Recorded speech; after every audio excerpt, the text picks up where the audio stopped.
Hello, welcome back to my channel. For today's video, papakita ko sa inyo paano umorder sa Shopee using SpayLater. Okay, bilhin natin tong mini tote bag na to worth 260 pesos lang. Bago natin check out, tignan nyo muna yung inyong voucher. So, ang gagamitin ko ay hindi yung free shipping. Gagamitin ko tong 100% ng minimum spend, 0 cap at 150. So, may less 150. Click nyo lang yung okay. So, yung 260 less 150 magiging 110 pesos na lang. So, super mura nitong bag. Since hindi siya free shipping, ayan, may shipping fee na 38. So, magiging 110 plus 38 is 148 ang amount na babayaran natin.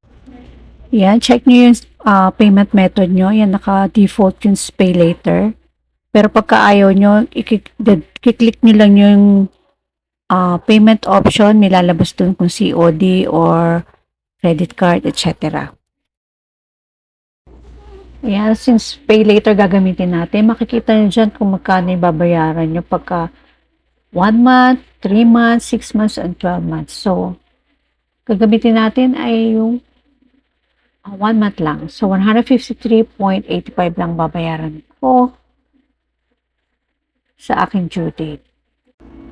So, baka magtataka kayo paano naman naging 153.85 yun. Though, diba ang total natin ay 148. Times nyo lang yung 3.95% ng interest. So, may interest si Shopee SpayLater ng 5 pesos and 85 centavos. Ni-round off yan. So, i-add mo lang yung 148 plus 5.846 ay 153.85 pag ni-round off. So, ayan, i-place order na natin using SpayLater. And mag-facial recognition. Tuloy-tuloy nyo lang yung process na yan. Tapos, sasabihin sa'yo kung approve. Ayan, your payment is approved by SpayLater. So, ayan na. Naka-order na tayo sa Shopee gamit ang SpayLater. So, ang utang ko kay Shopee ay 153.85 na need kong bayaran sa aking due date sa December 5 kasi every 5th of the month ang aking due date.